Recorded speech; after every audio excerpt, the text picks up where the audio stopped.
प्रांजली भीमराव गवई. आज मी या नाटिकेत वसंतची भूमिका करणार आहे. नमस्कार, माझे नाव शौर्य निलेपेंडे. आज मी या नाटिकेत मीराची भूमिका करणार आहे. नमस्कार, माझे नाव सानिका आहे. मी या नाटिकेत शंकरची भूमिका करणार आहे. नमस्कार, माझे नाव उर्वरा दिलीप डोकरे. मी या नाटिकेत ताराची भूमिका करणार आहे. नमस्कार, माझे नाव अश्विनी हरिदास पालेश्वर. मी या नाटिकेत लक्ष्मीची भूमिका करणार आहे. नमस्कार, माझे नाव खुशी राजपाल डोंगरे. मी दामूची भूमिका करणार आहे.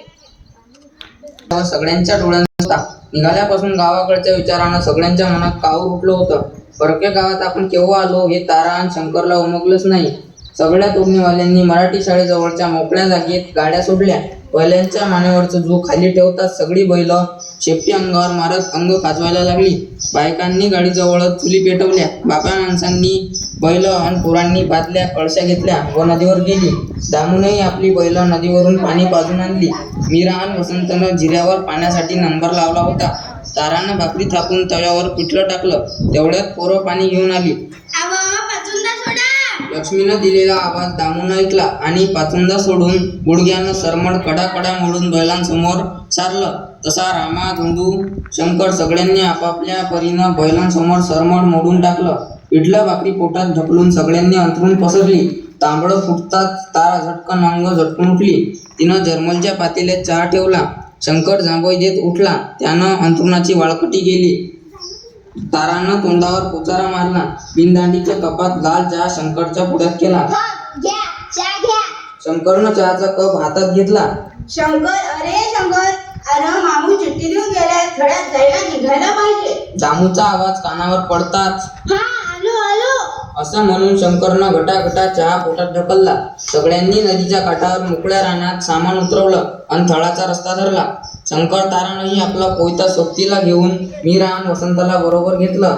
ऊसतोडणीचा पहिला दिवस असला तरी उघड्यावर झोपून थंडीनं अंग काकडून निघतं म्हणून दुपारीचं थळातून लवकर पडतायचं असं सगळ्यांनी ठरवलं होतं. थळात पाय ठेवताच शंकरनं उसावर घाव घालायला सुरुवात केली. मीरानं मोळ्या बांधल्या. दिवस माथ्यावर केव्हा आला ते समजलंच नाही.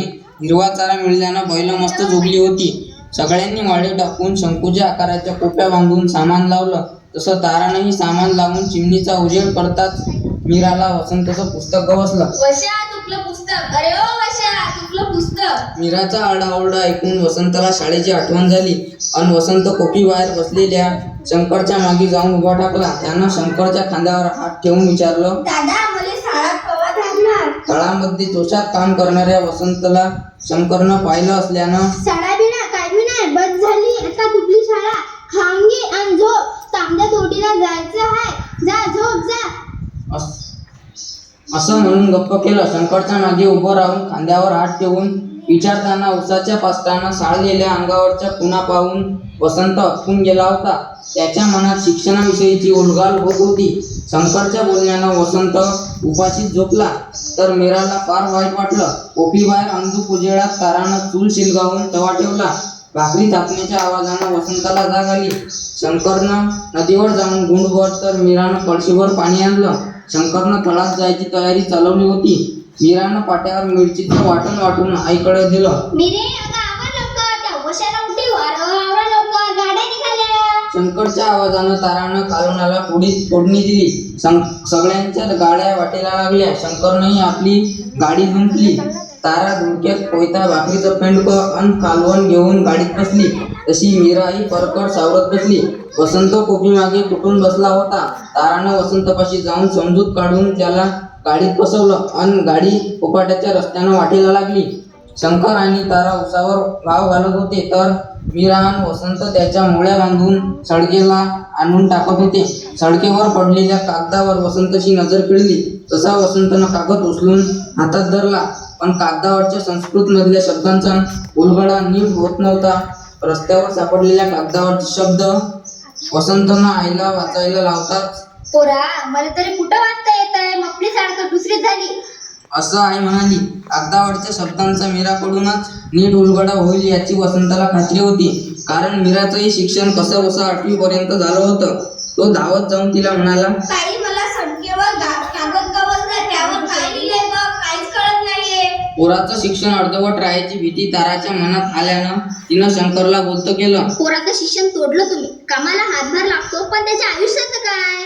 अगं होईल समजा आता कुठं गाडी जराशी रुळावर आली आहे. घाव घातलेला ऊस तुरा ताराकडे देत शंकर बोलला. मीरानं डोक्यावरील मोडी खाली ठेवली. मीरा वसंतच्या हातातील कागद पाहू लागली. वसंत उत्कंठतेनं मीराकडे बघत होता. ही वळवय हे तर संस्कृत मधले वाक्य वय. तमसोमा ज्योतिर्गमय असं लिहिलंय. म्हणजे का ताई?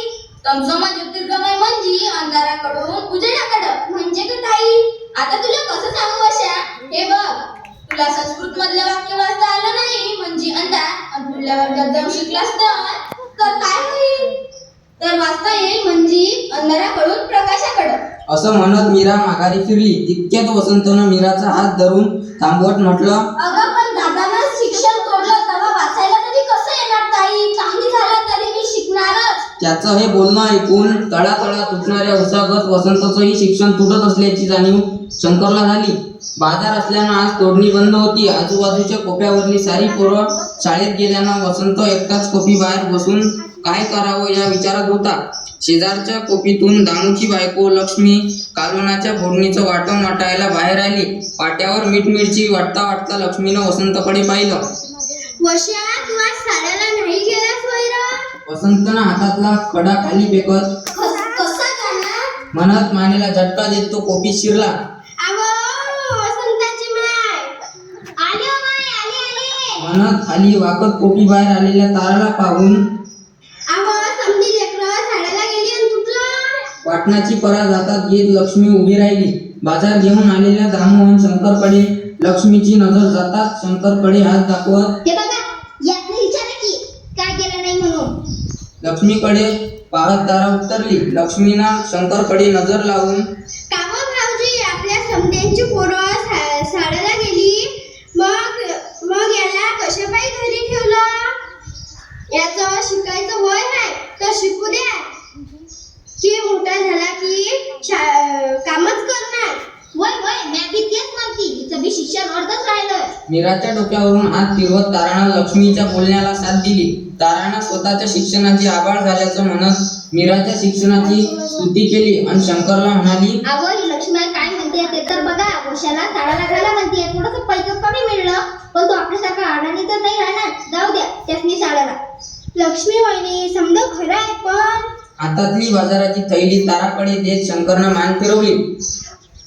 आता पंथील काही सांगू नको. उद्यापासून त्याला शाळेत घाल. सगळं बोलणं ऐकल्यानं दामूनं तोंड उघडलं. कोपी बाहेर चाललेलं बोलणं आपल्याविषयी असल्यानं वसंतला उभारी आली आणि तो कोपी बाहेर येऊन उभा राहिला. आता समजाच म्हणतात तर जाऊ द्या, नाही म्हणू नका, पुढला विचार करा.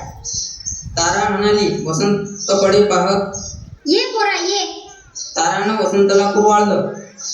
आता तुम्ही समधीच म्हणतात तर मी तरी कशाला आडवा येऊ? वसंता, ए पोरा इकडे ये. आता तू उद्यापासून शाळेला जायचं बरं का? हे बघ, पुढल्या बाजारी आपण तुझ्यासाठी पेन आणू.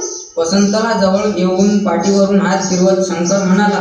मीराच्याही आनंदाला पारावर राहिला नाही. तिचेही डोळे पाण्यानं भरले. वसंत लगेच मित्रांना गाठलं. आता मी शाळेला येणार असं वसंत सगळ्यांना सांगत सुटला.